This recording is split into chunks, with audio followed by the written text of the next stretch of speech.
Hello and good evening. Welcome to the induction session for audit and assurance. The PPT which you are seeing is extremely colorful. Just thought कि colours का मजा सिर्फ marketing वाले ही क्यों ले? अब से फाइनेंस वाले, अकाउंटिंग लाइन वाले, चार्टर्ड अकाउंटेंट्स भी पूरे पूरे colourful life, colourful taste and designs का मजा लेने वाले हैं. Just joking.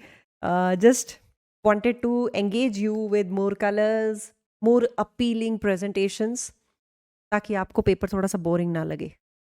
बट शुरुआत करते हैं ऑडिट के साथ. What is this paper all about? Induction में आपको क्या क्या मिलने वाला है पहले वो ब्रीफ कर देती हूँ. सबसे पहली चीज इंडक्शन में हम जानेंगे इस पेपर के बारे में. क्या प्रॉब्लम एरियाज हैं इस पेपर के साथ, इसकी पास परसेंटेज क्या है, सिलेबस क्या है, कैलेंडर क्या चीज होती है, और आपका क्लास फोल्डर कैसा दिखता है, उसमें क्या क्या चीजें हैं और कैसे किस चीज को कब एक्सेस करना है. क्लास सिस्टम के बारे में भी थोड़ा बहुत जानेंगे. तो मोटा मोटी we will talk about audit and audit. That's it.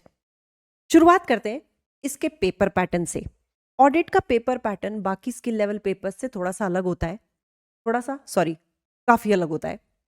जहां बाकी स्किल लेवल पेपर्स में सेक्शन ए बी सी होते हैं, ऑडिट में सिर्फ दो ही सेक्शन होते हैं, सेक्शन ए और सेक्शन बी. सेक्शन ए इसमें ऑब्जेक्टिव टाइप क्वेश्चंस होते हैं, और सेक्शन बी ये पूरा का पूरा सब्जेक्टिव राइटिंग वाला पार्ट होता है. अगर सेक्शन ए की बात की जाए, जैसे आपके स्किल लेवल के बाकी पेपर्स होते हैं जिसमें सेक्शन बी होता है, जहां पे एक केस स्टडी होती है और उस केस स्टडी के बेसिस पे 5 क्वेश्चंस आपसे पूछे जाते हैं.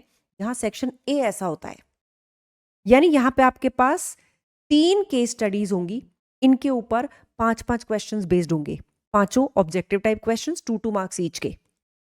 यानी 3 केसेस हो गए, 1 2 3. थोड़ा सा पेन लाइट चल रहा है ना, एक सेकंड रुकना. ओके. 1 ये केस 1 है, इसके ऊपर बेस्ड 5 क्वेश्चंस, केस 2 पे बेस्ड 5 क्वेश्चंस एंड केस 3 पे बेस्ड 5 क्वेश्चंस. यानी in total there are 15 objective type questions carrying 2 marks each. तो ये सेक्शन ए हो जाता है आपका 30 मार्क्स का सेक्शन. नाउ रिमेंबर, यहां पे स्टेप मार्किंग नहीं है जैसे कि बाकी स्किल लेवल पेपर्स में होती है. ये फिल इन द ब्लैंक्स के फॉर्म में हो सकते हैं. ये 4 ऑप्शंस में से एक करेक्ट चूज करने का ऑब्जेक्टिव टाइप क्वेश्चन हो सकता है, 4 में से या 5 में से 2 करेक्ट चूज करने का ऑप्शन हो सकता है, मैच द फॉलोइंग हो सकता है, it can be drop down also. यानी ऑब्जेक्टिव टाइप क्वेश्चंस ही होंगे सेक्शन ए में. अब आते हैं सेक्शन बी पे. ये है इस पेपर का पेन पॉइंट. 70 मार्क्स का पेपर आपको लिखना है, विच इज डिस्क्रिप्टिव. हालांकि description in audit paper is not something कि एक टर्म दी जाएगी और आपको बोलेंगे कि डिस्क्राइब करो, एक्सप्लेन करो या इसकी डेफिनेशन दो. डेफिनेशन देने वाले या डिफाइन करने वाले क्वेश्चंस बहुत कम होंगे. यहाँ पे ज्यादातर क्वेश्चंस होंगे जो एक केस से लिंक होके उसी से रिलेटेड आंसर फॉर्म करने के लिए आपको पूछेगा क्वेश्चन. तो ये केस बेस्ड ही होंगे. बहुत रेयरली आपको मिलेगा कोई डायरेक्ट क्वेश्चन. मतलब इफ आई से 70 में से 10 मार्क्स का ही मिल सकता है आपको डायरेक्ट पार्ट, बाकी 60 मार्क्स का पार्ट क्वेश्चन से रिलेटेड होगा. This is what is problem creating part for audit. क्योंकि स्टूडेंट समझ नहीं पाते कि केस से कैसे कनेक्ट करना है, केस से रिलेटेड स्पेसिफिक आंसर कहाँ देना है, कहाँ नहीं देना है, केस में क्या दिक्कतें हैं जिनके बारे में क्वेश्चन जानना चाहता है. तो बात करेंगे क्या प्रॉब्लम्स आती हैं इस पेपर में. लेकिन फिलहाल के लिए आपको ये ध्यान रखना है, यहाँ पे सेक्शन सी नहीं है, सेक्शन बी है, वो भी 70 मार्क्स का. That means the approach to study this paper is absolutely different. Do not consider कि मैंने जैसे FR FM या PM किया है मैं उसी तरीके से ऑडिट भी करने वाला हूँ. ऑडिट को करने की अप्रोच बहुत अलग होती है. यही अप्रोच मैं आपको भी बताऊंगी, जो कोचिंग ले रहे हैं उनको भी बताऊंगी, और जो सेल्फ स्टडी करेंगे उनको भी बताऊंगी. तो ध्यान से सुनते चलना, how you have to approach this paper. अब बात करते हैं इसके सिलेबस की. कितना लंबा सिलेबस है. लकीली ऑडिट का सिलेबस बहुत छोटा है. If I try to show you कितना छोटा है, this is only of 12 chapters. You will say ma'am ये 13 14 15 16 17 क्या है, ये चैप्टर्स नहीं है. This is related to word की क्या इंपॉर्टेंस है आपकी डिग्री में, इंडस्ट्री में, एक्सेल की क्या इंपॉर्टेंस है, तो एम्प्लॉयबिलिटी स्किल से रिलेटेड चैप्टर है ये। ISAs, ऑडिटिंग स्टैंडर्ड्स, उनके बारे में थोड़ी थोड़ी सी समरी है, लेकिन आप इसको ऑलरेडी चैप्टर्स में पढ़ेंगे तो यहाँ से समरी से आपको उसको वापस से देखने की जरूरत नहीं है, through a separate chapter. Then financial reporting का रिवीजन है जो मैंने अलग से कवर किया हुआ है। Then question answers and references, इसका मतलब ये तो चैप्टर्स नहीं है करने वाले, आपको चैप्टर्स करने हैं 12, ये और PM यानी ऑडिट और PM, ये दोनों चैप्टर्स, दोनों पेपर्स बहुत शॉर्ट ड्यूरेशन के, बहुत शॉर्ट सिलेबस के पेपर्स हैं। लेकिन हाँ, इनके साथ प्रॉब्लम एरियाज अलग अलग हैं, तो फिलहाल ऑडिट पे बात करते हैं। ये पहला प्रॉब्लम एरिया है, ऑडिट का result. Unfortunately ACCA's global pass percentage for audit is very low. आप अपने स्क्रीन पे देख सकते हैं 44%, 47%, 41% even. And I remember in one of the quarters it was even 38% or 39%. Audit की पास परसेंटेज बहुत लो जाती है, and as I told you, इसके लो जाने के पीछे बहुत बड़ा रीजन होता है सेक्शन B प्रॉपरली प्रैक्टिस ना करना। But we are very proud to say that I am publicly saying this, that our pass percentage for audit is 71% on an average. ये 71% एग्जैक्ट नहीं है, अप्रॉक्स क्यों बोल रही हूँ, because every quarter it is different, sometimes it is 69%, sometimes it is 73% also, so on an average it comes to 71% for previous 6 quarters. लेकिन ऐसा क्यों है, हम क्या कोई जादू करते हैं? देयर इज नो जादू, there is an approach which you need to follow. उस अप्रोच के बारे में अब बात करेंगे। फिलहाल चलते हैं पहले प्रॉब्लम एरिया समझने में, तभी पता चलेगा कि एग्जैक्टली इस पेपर की प्रॉब्लम्स को दूर कैसे करना है। पहले प्रॉब्लम समझ ले। यहाँ सेक्शन B बहुत बड़ी प्रॉब्लम होता है, ऐसा नहीं है सेक्शन A प्रॉब्लम नहीं है, सेक्शन A भी प्रॉब्लम है, लेकिन वो प्रॉब्लम इसलिए कम क्रिएट करता है क्योंकि वो 30 मार्क्स का है। दोनों सेक्शंस की आपको अलग अलग प्रॉब्लम्स बताती हूँ। सेक्शन A में प्रॉब्लम होती है जहां पे इतने मिलते जुलते ऑप्शंस होते हैं कि स्टूडेंट आइडेंटिफाई ही नहीं कर पाता कि आंसर कौन सा है। और इसमें सबसे ज्यादा प्रॉब्लम एरियाज स्टूडेंट्स के जो हमने देखे हैं वो वाले क्वेश्चंस हैं जहां पे 2 ऑप्शंस पूछता है question, which 2 of the following is applicable. तो ये जो 2 ढूंढने होते हैं ना, यहां पे स्टूडेंट्स बहुत परेशान होते हैं। That is one critical area. उसका इलाज एक सिंपल तरीका ये है, आप क्वेश्चन की रीडिंग को थोड़ा सा धीरे करिए, यानी कि धीरे स्पीड में करिए। यूजुअली वी हैव सीन कि स्टूडेंट्स बहुत जल्दी जल्दी क्वेश्चंस रीड करते हैं, तो एक क्वेश्चन का एक क्रूशियल वर्ड स्किप कर जाते हैं और इस एक वर्ड की वजह से पूरा आंसर ही पलट जाता है। क्योंकि ऑडिट का पेपर है तो जो ऑप्शंस होंगे वो भी सेंटेंसेस में होंगे, यानी उनको भी ठीक से रीड करना बहुत क्रूशियल है। तो this is the first take away for you all from this session कि आपको सेक्शन A के लिए भी क्वेश्चन रीडिंग बहुत आराम से करनी है, पेशेंस से धीरे धीरे क्वेश्चंस रीड करने हैं। रीड करने में, रिक्वायरमेंट समझने में, इंफॉर्मेशन ऑफ द क्वेश्चन इसको ग्रैस्प करने में जल्दबाजी नहीं करनी है। That's the first take away which you should take from this session. तो पहली प्रॉब्लम तो मैंने आपको बताई सेक्शन A की। अब आते हैं सेक्शन B पे। सेक्शन B में मैंने इतने सालों में अलग अलग स्टूडेंट्स को अलग अलग चीजों से स्ट्रगल करते देखा है। That's why now we are moving towards a new system for our classes, जिसमें हम बहुत फोकस तैयारी कराने वाले हैं। यानी अब ज्यादा फोकस होगा आपको इंप्रूव करने में। अभी तक भी हम यही कर रहे थे, लेकिन अभी तक हम फोकस कर रहे थे एक रीजनेबल लेवल तक भी, ठीक है 4 टेस्ट 5 टेस्ट में बच्चा इंप्रूव होना चाहिए। अब अगर वो यहां पे भी इंप्रूव नहीं होता, हम और कोशिश करेंगे कुछ इंडिविजुअल सेशंस रख के या कुछ और फोकस सेशंस रख के इन स्टूडेंट्स को थोड़ा सा आगे लेके आएंगे। लेकिन प्रॉब्लम्स पे वापस आती हूँ कि प्रॉब्लम एरिया क्या है, क्या सुधारना है स्टूडेंट्स में, या क्या दिक्कतें वो फेस करते हैं। सबसे पहली प्रॉब्लम तो होती है सेक्शन बी में क्वेश्चन की रिक्वायरमेंट समझना, क्वेश्चन कह क्या रहा है, पूछना क्या चाह रहा है। ये कुछ तो प्रॉब्लम रिलेटेड होती है इंग्लिश इंटरप्रिटेशन की, कॉम्प्रिहेंशन की। इंग्लिश का क्वेश्चन या पैराग्राफ देख के ना तो फैक्ट ऑफ द केस समझ में आते हैं, ना ये समझ में आता है कि क्वेश्चन असल में पूछना क्या चाह रहा है। This is related to English, English comprehension basically. तो पहली प्रॉब्लम तो ये होती है, ये ठीक होगी जब आप थोड़ा सा धीरे धीरे आराम से फुल कंसंट्रेशन से दिमाग लगा के रीड करेंगे। इस प्रॉब्लम को ठीक करने में टाइम लगेगा। दूसरी प्रॉब्लम होती है स्टूडेंट क्वेश्चन तो समझ गया लेकिन अब आंसर को फ्रेम करना नहीं आ रहा। That is another problem. यहां पे हम पिच इन करते हैं, यहां पे आपको एक मेंटर की जरूरत पड़ती है। सो इवन इफ आप एक सेल्फ स्टडी स्टूडेंट होते हैं, आपको इस चीज पे फोकस रखना है।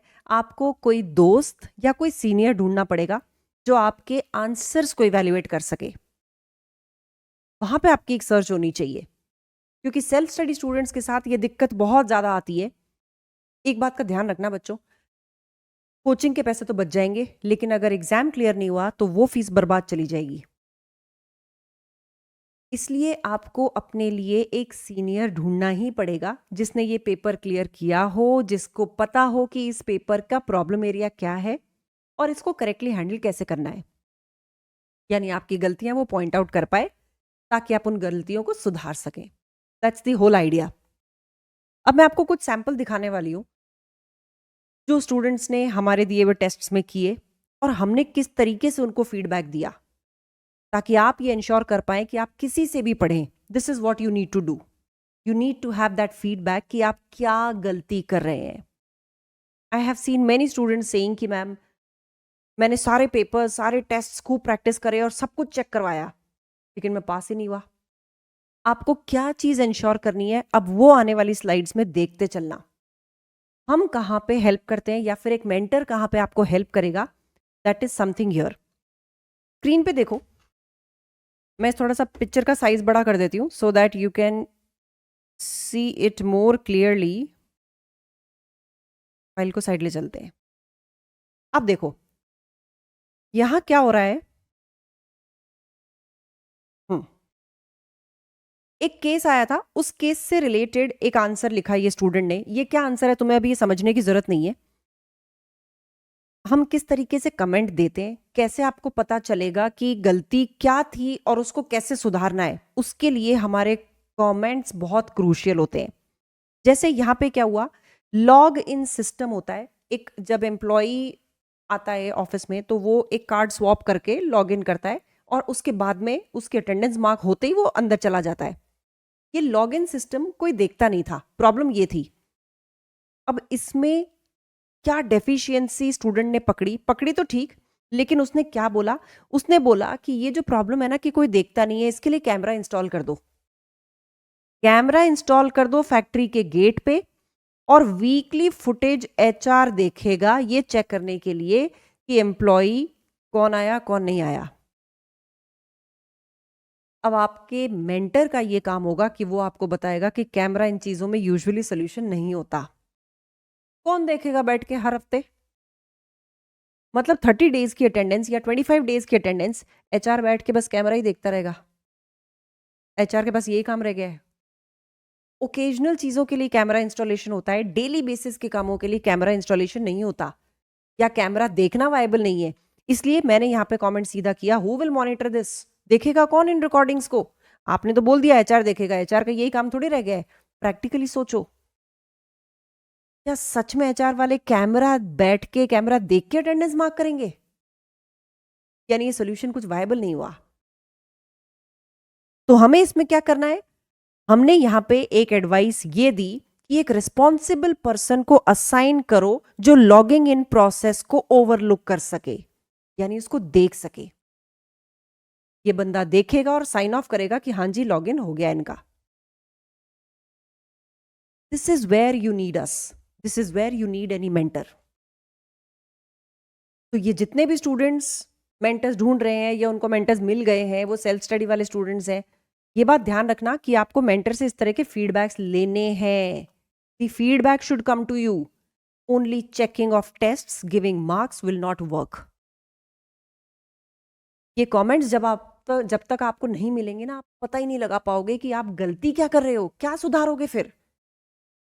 इसलिए गलती क्या हो रही है, उसका करेक्शन क्या था, वो आपको पता लगना बहुत जरूरी है. इसलिए इस चीज पे फोकस रखना है. Audit is not about understanding the chapters that you will understand from anywhere. खुद सेल्फ स्टडी करके भी समझ लोगे. It's not about understanding the content, it's about putting that content into the answers. That is what is needed.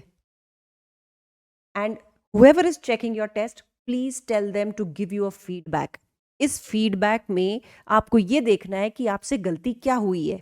मैं आगे आपको और दिखाती हूं. एक और सैंपल पेपर, सैंपल टेस्ट एक स्टूडेंट का. यहां पे उन्होंने बोला, there is a risk that apart from revenue some other income also considered in trading account instead of P&L. कहने का मतलब यह है कि रेवेन्यू के अलावा कोई और इनकम भी हो सकती है जो ट्रेडिंग अकाउंट में चली गई इंस्टेड ऑफ P&L.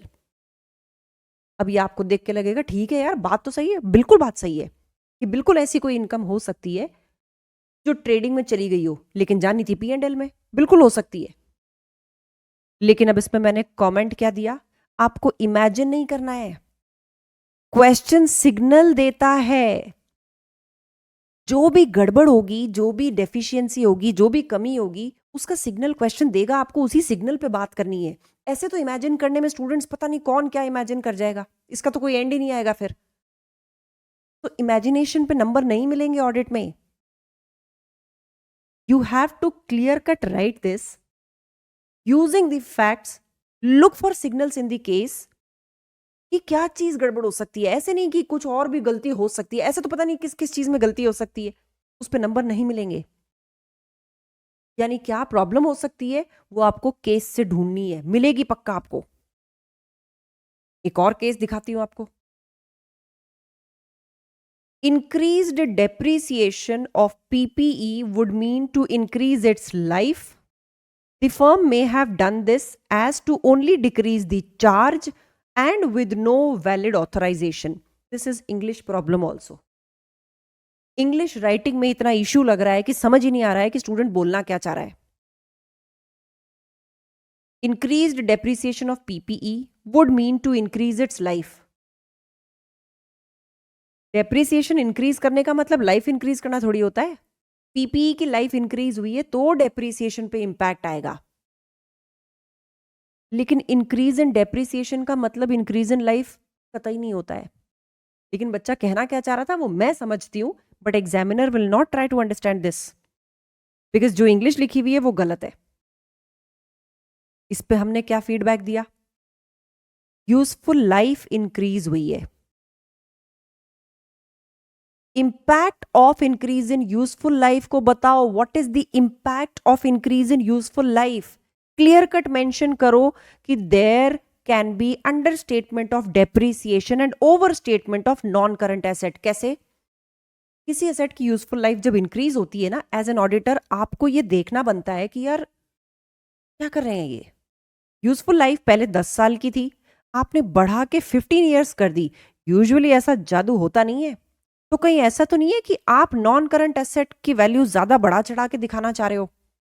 असल में जो नॉन करंट एसेट या जो PPE अभी तक मर जानी चाहिए थी, खत्म हो जानी चाहिए थी, आप उसको बुक्स ऑफ अकाउंट्स में जिंदा रखना चाह रहे हो. यानी कि नॉन करंट एसेट को ओवरस्टेट कर रहे हो. ओवरस्टेट करना मतलब बढ़ाना. और जब एसेट की वैल्यू बढ़ गई है तो डेप्रिसिएशन भी आप दिखाना ही चाह रहे होगे. या फिर एक चीज और हो सकती है, डेप्रिसिएशन कहाँ 10 साल में चार्ज होता, अब 15 साल में चार्ज होगा तो डेप्रिसिएशन की वैल्यू कम हो जाएगी. किसी एसेट को आपको 10 साल में डेप्रिशिएट करना है वर्सेस किसी एसेट को 15 साल में डेप्रिशिएट करना है. Amount of depreciation will be lower in 15 years क्योंकि उसी अमाउंट को राइट ऑफ करने के लिए 15 साल मिल जाएंगे. यानी या तो कंपनी डेप्रिसिएशन को अंडरस्टेट करना चाह रही थी या फिर नॉन करंट एसेट या PPE को ओवरस्टेट करना चाह रही है. जो PPE एग्जिस्ट नहीं करती है या खत्म हो गई है उसको बुक्स ऑफ अकाउंट्स में अभी भी रखना चाह रही है. हम ये समझाने की कोशिश करते हैं with the comments which we give. एक और एग्जाम्पल देखो इसका। Therefore, wrong amounts would be transferred to the workers। अब स्टूडेंट ने लिखा कि wrong amounts would be transferred to the workers। कुछ ट्रांजैक्शन हुई जिसकी वजह से रॉन्ग अमाउंट्स होंगे। आपको लगेगा यार ठीक तो लग रहा है ये कमेंट, पर ये कमेंट अधूरा है। कैसे? एम्प्लॉयज में डिससेटिस्फैक्शन आएगा क्योंकि या तो उनको एक्सेस पे हो जाएगा या फिर कम पे होगा। यानी आप ये नहीं बोलेंगे wrong amount will be transferred, wrong amount नहीं, स्पेसिफाई करो। या तो जितना ड्यू बनता है उससे कम पेमेंट उनको मिलेगा या फिर ज्यादा पेमेंट चला जाएगा। यानी आपको स्पेसिफिकली बताना होगा कि इसके क्या नतीजे हो सकते हैं। रॉन्ग अमाउंट का मतलब क्या होता है, ये बड़ा वेग है, तो वेग स्टेटमेंट्स पे मार्क्स नहीं मिलेंगे। यहीं पे हम आपको कमेंट करेंगे, यहीं पे आपको बताएंगे कि आपके नंबर इसीलिए कटे हैं, and this is what you need. So एक और केस देखो। The management has extended the credit period, this which lead to overstatement of receivables, as for some receivables there might be a need for provisioning which the management has not applied। यहां पे हुआ क्या, company ने receivables का credit period बढ़ा दिया। Student ने लिखा कि भाई इसमें से कुछ पैसा हो सकता है नहीं आए, तो आपको प्रोविजन फॉर डाउटफुल डेट्स बनाना पड़ेगा। वो हो सकता है कंपनी ने नहीं बनाया हो। अब तुम बोलोगे मैम ये तो बिल्कुल सही बात बोली है। बिल्कुल, एक ऑडिटर को इस चीज पे तो सस्पिशियस होना चाहिए कि भाई आपके रिसीवेबल्स का पीरियड अगर बढ़ गया है। पहले रिसीवेबल्स 30 डेज में पेमेंट दे देते थे, अब आपने उनको बोला है 75 डेज में पेमेंट दे दो। बिल्कुल चांसेस है कि आप बैड डेट्स होने लग जाएंगे, तो प्रोविजन बनाना चाहिए। बिल्कुल सही बात है, बट यहां पे भी कुछ छूट गया। क्या? क्रेडिट पीरियड इंक्रीज कर देने का मतलब ये नहीं है कि बैड डेट्स बढ़ेंगे। कुछ और सिग्नल भी होगा क्वेश्चन में जो ये दिखा रहा होगा कि chances of bad debts are increasing now. उन चांसेस को ढूंढना है, और वो चांसेस हैं आपके रिसीवेबल डेज। क्वेश्चन में रिसीवेबल डेज भी बढ़ रहे थे। रिसीवेबल डेज बढ़ने का मतलब है, एक तो ये जो क्रेडिट पीरियड आपने यहां पे लिखा स्पेसिफिकली बोलो कितने दिन से कितने दिन, उसके अलावा इंडस्ट्री के रिसीवेबल डेज भी दिए हुए थे। ये कॉन्क्रीट सिग्नल है, यानी कि आपको जनरली नहीं, क्वेश्चन की इंफॉर्मेशन में नंबर्स यूज करते हुए ये चीज बोलनी है। इंडस्ट्री एवरेजेस देखने होंगे। कंपेटिटर का अगर डेटा दिया हुआ है कि भाई इस इंडस्ट्री में 15 डेज में पैसा आ जाता है, आप 75 डेज क्यों दे रहे हो? दिस इज अ सिग्नल कि सेल्स प्रमोट करने के लिए कंपनी ज्यादा से ज्यादा क्रेडिट पीरियड दे रही है, लेकिन उससे रिस्क ऑफ डिफॉल्ट बढ़ेगा। इसके लिए और भी कई सिग्नल आपको दिए हुए होंगे। उसमें बैड डेट्स का कोई डेटा दिया होगा कि पिछले साल से बैड डेट्स इस बार ज्यादा हो गए, तो कनेक्ट करने हैं डॉट्स कि रिसीवेबल पीरियड बढ़ाए हैं आपने, तो अपने आप ही बैड डेट ज्यादा होंगे। That is why we write कि इसको रिसीवेबल डेज मेंशन करो, क्लियर कट बताओ कि रिसीवेबल डेज है वो बढ़ने की वजह से, बैड डेट्स के जो परसेंटेज इंक्रीज हो रहा है उसकी वजह से प्रोविजन बनाने की जरूरत है। और प्रोविजन बिल्कुल पॉसिबल है कंपनी ने नहीं बनाया हो। तो what I am trying to say is, if you are a self study student, you need to find a mentor who can evaluate your tests, who can guide you how to write answers in audit। हमसे पढ़ने वाले हो या हमसे पढ़ रहे हो तो हम ये कर ही रहे हैं, लेकिन ये स्पेसिफिकली उन स्टूडेंट्स के लिए है जो they call us and tell us कि मैम मैंने तो सारे क्वेश्चंस जिनसे कराया था उन्होंने बोला था कि तुम सारे क्वेश्चन प्रैक्टिस करो, हम चेक करके देंगे। उन्होंने सारे क्वेश्चन चेक भी करके दिए, पर मैं तो फेल हो गई या फेल हो गया।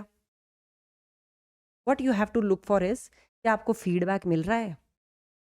वो नंबर कहाँ काट रहे हैं, क्या उसका फीडबैक मिल रहा है? अगर परफेक्ट आपको आंसर्स मिल रहे हैं तो वही आपके लिए सोचने वाली बात है। परफेक्ट आंसर्स इसका मतलब मुझे कहीं इंप्रूवमेंट की जरूरत ही नहीं है। वहां पे भी दिमाग में घंटी बजनी चाहिए कि या तो कोई पेपर्स पढ़ ही नहीं रहा, या जो पढ़ रहा है वो ठीक से नहीं पढ़ रहा। तो you have to find out someone, your senior जिसने ऑडिट का पेपर दिया हो, वो भी आपकी मदद कर देंगे फाइंड आउट। लेकिन ये एक्सरसाइज बहुत जरूरी है ऑडिट के लिए। इसी के बाद में आपको काफी हद तक अंडरस्टैंडिंग आ जाएगी कि ठीक है क्वेश्चन पूछ क्या रहा है और मुझे किस बारे में क्या लिखना है। अब अपन बात करते हैं कैलेंडर की, which I just referred in the beginning, कि कैलेंडर क्या है। आप ऑडिट की तैयारी कैसे करेंगे? आपका एक कैलेंडर होगा जो हमारे क्लास के फोल्डर में सेकंड लाइन आइटम होगा।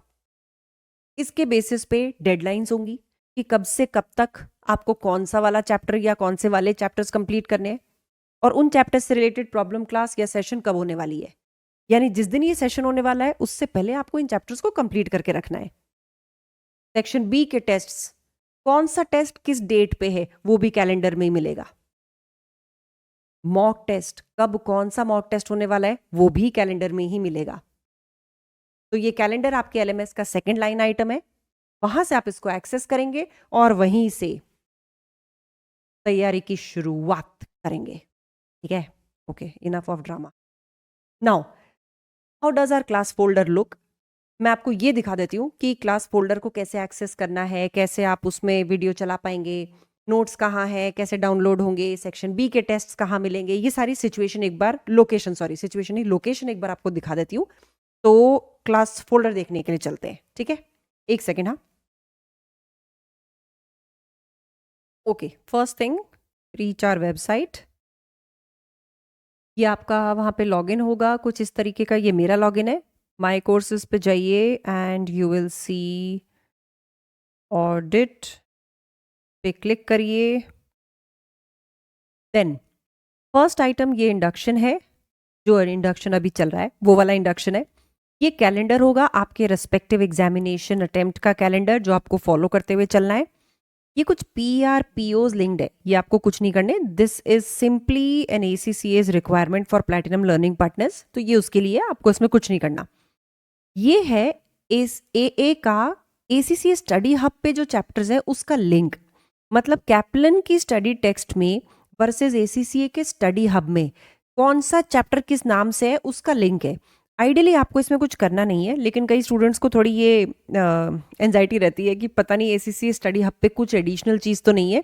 उसके लिए मैंने ये वीडियो बनाई थी कि जो जो भी स्टडी हब में है वो कैप्लन की बुक्स में कवर किया हुआ है। आगे exam kit section A questions to the study text chapters, ये क्या है? ये आपके पास जो स्टडी टेक्स्ट है, ये पुरानी, ये एग्जाम किट और स्टडी टेक्स्ट, लेफ्ट में तो स्टडी टेक्स्ट दिख रही है, राइट में एग्जाम किट दिख रही है। क्या है, आपके जो पूरा का पूरा सिलेबस है ना वो कुछ सेक्शंस में बटा हुआ है। ये सेक्शन ए, सेक्शन बी, ये तो खैर वो planning and risk arrangement, this is another section. तो ये सेक्शंस हैं, planning and risk assessment, internal audit, इस तरह के सेक्शंस हैं। उन सेक्शंस में किस पे कौन सा वाला आपको क्वेश्चंस मिलेंगे, वो सारे के सारे आपको सब डिविजन सेक्शन इस वीडियो में दिख जाएंगे। आगे अब आते हैं सिलेबस चेंजेस जो सितंबर 2024 के बाद से लगते हैं। इच्छा हो तो देख लेना, वरना इनका कोई यूज नहीं है। लेकिन सेशंस पे आते हैं। ये जो इंट्रो, चैप्टर 1, फिर चैप्टर 2, चैप्टर 3, इनको आपको सीक्वेंशियली कवर करते चलना है। आप यहाँ पे इसको बस प्ले करेंगे, इट विल गेट प्लेड। इधर से आप स्पीड चेंज कर सकते हैं वीडियो की। अगर आप तेज देखना चाहते हैं वीडियो को तो तेज देखिए, अगर धीरे देखना चाहते हैं तो धीरे देखिए। कई बार ऐसा होता है कि इंटरनेट की वजह से आपके कोई वीडियो ना अटक जाएगी। इसको क्वालिटी पे जाइए, ऑटो पे कर लीजिए या फिर लो पे कर लीजिए। तो अगर आपका इंटरनेट फ्लक्चुएशन हो रहा होगा तो वीडियो जहां पे अटक रही है वहां पे अटकना बंद कर देगी and then it will move ahead. कई बार ऐसा भी होता है कि वीडियो चल रही है, ये चलते चलते यहाँ पे 3 मिनट्स 23 सेकेंड्स पे यहाँ पे अटक गई और बार बार यहीं पे बफर कर रही है। आप वापस से बाहर निकलिए इस वीडियो से, किसी और वीडियो पे क्लिक कर दीजिए, वापस से इस पे आइए। 323 पे हम मान रहे थे ना, सीधा हम 5-10 सेकंड आगे से चालू करेंगे तो ये चल जाएगी। ठीक है, मतलब मोटा मोटा जिस पॉइंट पे अटक रही है उससे 5-6 सेकंड आगे ले जाओ वीडियो से बाहर निकल के, उसके बाद में लेके जाना। तो ये किसी पॉइंट पे अगर ये अटकी हुई होगी ना, इट विल मूव अहेड। ये अटकती इसलिए है, कभी अपलोडिंग के टाइम पे हो सकता है कि कोई नेटवर्क एरर आया हो जिसकी वजह से वो वहीं पे उसी पॉइंट पे पूरी तरह से प्रोसेस नहीं हुई हो। आपको सारे सेशन सीक्वेंशियली देखने हैं, सीक्वेंशियली ही जाना है। यहाँ पे फिर मैंने ये डाला है कि कौन से सेक्शन बी के क्वेश्चंस हैं जो आप ट्राई कर सकते हैं इन चैप्टर्स को करने के बाद। आगे इस तरीके से आपको लाइन वाइज चलते चलना है, चलते चलना है। अब सेक्शन बी के क्वेश्चंस को हम लाइव सेशंस में तो करेंगे ही करेंगे। उसके अलावा मैंने ये 4 क्वेश्चन यहाँ पे भी डाले हुए हैं, आप इनको भी देख सकते हैं। ये आपको एक ब्रीफ सा दे देंगे कि किस तरीके से सेक्शन बी के क्वेश्चंस आपको अटेम्प्ट करने हैं। देन नोट्स जो क्लास में रन हो रहे हैं वो कहाँ से मिलेंगे, वो यहाँ से मिलेंगे। आप इन पे क्लिक करिए, इनको डाउनलोड करिए, डाउनलोड करके प्रिंट आउट ले लीजिए और इसके स्पाइरल बाइंड करा लीजिए। एनीवेज हार्ड कॉपी आपको चाहिएगी पढ़ने के लिए। अब आते हैं सेक्शन ए के टेस्ट्स पे। ये अपने आप चैप्टर के हिसाब से बने हुए हैं। जैसे ही चैप्टर नंबर 1 2 3 आपका कंप्लीट हो जाए, इस टेस्ट को आप अपने बेसिस पे प्रैक्टिस कर लीजिए। स्टार्ट क्विज करिए। ये टाइम बाउंड है, 20 मिनट्स में बंद हो जाएगा। और इसमें जो भी आपके मार्क्स आते हैं, गलत क्वेश्चंस में क्या गलती हुई है वो भी आपको दिख जाएगा। तो ये चैप्टर वाइज इसलिए मैंने यहाँ लिख दिए, the moment you get to know that you have done 4th and 5th, then test 2 can be attempted. अब आते हैं सेक्शन बी के टेस्ट पे। ये टाइम बाउंड होते हैं, मतलब इनकी डेट्स होती हैं। ये जितने भी हैं इसमें से एसई टेस्ट का मतलब होता है सिस्टम इवेल्युएटिव टेस्ट, एमई का मतलब होता है manually evaluative test. Section B test 1 कब होगा ये आपको कैलेंडर में दिख जाएगा, उसकी डेट दिख जाएगी कि टेस्ट 1 एसई लिखा हुआ है उसके ऊपर, यानी उसी डेट पे ये टेस्ट ओपन होगा पूरे 24 घंटे के लिए। आप उन 24 आवर्स में से कभी भी इस टेस्ट को अटेम्प्ट कर लीजिएगा, इट इज एब्सोल्युटली ओके। ये इस तरीके से बने हुए हैं कि आपको बस गाइडेंस मिल पाएगी कि ठीक है इसका आंसर ये था, आप अपनी तरफ से बुलेट्स में ही इसमें आंसर्स बनाएंगे। लेकिन इन टेस्ट्स का पर्पस आपको सिर्फ और सिर्फ गाइडेंस देना है, पूरा इवैल्यूएशन सिस्टम इवैल्यूएटिव में हो नहीं पाता क्योंकि यहाँ पे कोई नंबर्स तो है नहीं ना। लेकिन हाँ, इसमें जैसे ये टेस्ट आएगा कि भाई इसमें क्या डेफिशिएंसी थी, तो डेफिशिएंसी उसमें एक ही होगी, वो पता चल जाएगी कि ये वाली आपने लिखी है तो आप आंसर से कंपेयर कर पाएंगे। लेकिन जो मैनुअल इवैल्यूएटिव वाले हैं, ये मैनुअल इवैल्यूएटिव वाले भी एक पर्टिकुलर टाइम फ्रेम में ही खुलेंगे। तो ये वाला किस दिन होगा टेस्ट वो भी आपको कैलेंडर में दिखेगा। इस टेस्ट को 24 आवर्स के अंदर अंदर आप कभी भी दे के हमें वर्ड डॉक्यूमेंट पे सेव करके मेल करेंगे, हम उसको 6 से 7 दिन में इवैल्यूएट करके आपको देंगे जिसमें प्रॉपर आपको फीडबैक मिलेगा। नेक्स्ट स्टेप इज, जो हम फीडबैक दे रहे हैं उनसे आपको अपने आप को रीड करके उन पे करेक्टिव एक्शन लेना है। मीन्स उनको रीड करके देखना है कि भाई मैं क्या चीज़ इसमें गलत लिख रहा हूँ जो अब मुझे नहीं लिखनी है। So that is the step which you have to do. तो यू हैव 10 टेस्ट जो आपको यहाँ मिल जाएंगे। अब आते हैं मॉक टेस्ट पे। मॉक टेस्ट आपके 2 हैं। ये मॉक टेस्ट जब ड्यू डेट आएगी कैलेंडर में लिखा होगा तभी ओपन होंगे। रिवीजन टेस्ट सीरीज, कुछ क्वेश्चंस ना इसमें सेक्शन बी के मैंने रिवीजन की तरह भी डाले हैं, जब आपका सिलेबस कंप्लीट हो जाए तब आप इनको कर सकते हैं। अब एफआर का रिवीजन आपको करने की जरूरत पड़ सकती है क्योंकि जब फाइनेंशियल रिपोर्टिंग के स्टैंडर्ड्स, क्या ट्रीटमेंट होता है ट्रांजैक्शन का, जब तक वो आपको पता नहीं होगा आप ऑडिट कैसे करेंगे। तो जहां जहां पे कोई आईएएस या स्टैंडर्ड आपको रिवाइज करना होगा वो रिवाइज कर सकते हैं आप यहाँ पे फटाफट देख के। ठीक है, अगर फिर भी ऐसा लगे कि नहीं मुझे इसको देखने के बाद भी याद नहीं आ रहा है, just do let us know, हम आपको थोड़ा बहुत उसमें एफआर में एक एक्सेस दे देंगे ताकि आप उन चैप्टर्स के ब्रीफ के बारे में पता लगा सकें। इन केस यू नीड कि भाई मुझे इसमें नोट्स चाहिए तो ये नोट्स ये रहे, यानी जो स्टैंडर्ड होता है वो क्या बोलता है उसके नोट्स हैं ये नोट्स भी आपको काम आ जाएंगे क्योंकि इनसे ट्रीटमेंट याद रहेगा तो अपने आप ही आप उसमें ऑडिट में इस ट्रीटमेंट को यूज करोगे। लास्ट पार्ट आता है इसमें लाइव सेशंस का। यहाँ पे आपके क्वार्टर के लिए जो भी असाइंड डेज हैं जो कैलेंडर में आपको मिल जाएंगे कि किस दिन कौन सा सेशन होने वाला है, उस दिन पे वो सेशन होगा, उसकी रिकॉर्डिंग इस फोल्डर के अंदर आ जाएगी। ठीक है, तो ये तो आपके एलएमएस के एक्सेस है। अब मैं वापस आ जाती हूँ। ठीक है, समझ गए ना। अब आगे बढ़ते हैं और थैंक यू करके इस इंडक्शन सेशन को कंप्लीट करते हैं। तो अब आपके लिए एक्सरसाइज ये होती है कि क्लास फोल्डर पे जाएं, सबसे पहले तो नोट्स को डाउनलोड करके उसकी एक स्पाइरल बाइंड बनवा लें। दूसरी चीज, अब सेशन वाइज तैयारी करनी चालू करिए। जो कैलेंडर आपके लिए बनाया गया है उस कैलेंडर की भी एक प्रिंट आउट ले लीजिए। Just keep it in front of you, may be अगर आपकी टेबल के सामने दीवार है तो दीवार पे लगा लीजिए। आपको उसमें क्लियर कट समझ में आएगा कि किस दिन पे सेशन हो रहा है और किस दिन पे टेस्ट है। तो अपने आप उन टेस्ट वाले शेड्यूल को फॉलो करते चलेंगे तो सिलेबस अपने आप ही टाइम पे कंप्लीट हो जाएगा। ठीक है, अब इसके अलावा अगर कोई भी डाउट है तो मैं आपके व्हाट्सएप ग्रुप पे हूँ। हाँ, एक चीज़ और, कोशिश करिए कि आप टेस्ट ज़रूर दें। हमने एक पैटर्न देखा है कि जहाँ पे लोगों का ऑडिट क्लियर नहीं हुआ है क्योंकि 70% स्टूडेंट्स अगर पास हो रहे हैं तो 20-30% पास नहीं भी हो रहे हैं। उनका हमने एक कॉमन रीज़न ये पकड़ा है कि उन्होंने टेस्ट दिए ही नहीं। कईयों ने तो एक भी टेस्ट नहीं दिया, कईयों ने टेस्ट दिए लेकिन सारे नहीं दिए। वी अंडरस्टैंड द रीज़न कि हम इतने सारे टेस्ट क्यों रखते हैं, ताकि बार बार आप गलती करें, बार बार हम उस गलती को ठीक करें। तो होता ये है कि पहले टेस्ट में स्टूडेंट 5 गलतियां करता है, लेट्स सपोज। नेक्स्ट वाले टेस्ट में अब ये गलतियां 3 पे ही रह जाती हैं, फिर नेक्स्ट वाले में 2 पे ही रह जाती हैं। यानी इस तरीके से आपकी जो गलतियां हैं उस पर वर्क ऑन कर करके हमें उनको रिड्यूस करना है। लेकिन वो रिड्यूस होने का मौका तभी आपको मिलेगा जब आप सारे टेस्ट देंगे। तो टेस्ट बिल्कुल भी मिस मत करिए। ऑडिट का कंटेंट परेशानी नहीं होता है समझने में, क्या लिखना है that is a pain point for audit. तो प्रॉपरली इसके बेसिस पे decide how you have to study, how you have to get your tests checked, how you have to get a feedback on what incorrect things you are doing, mistakes you are doing, और उनको correct करते चलो। Audit is still okay and is doable. ठीक है, so we will meet in the sessions and till the time please start your studies, keep on growing, keep on learning. Thank you so much and take care.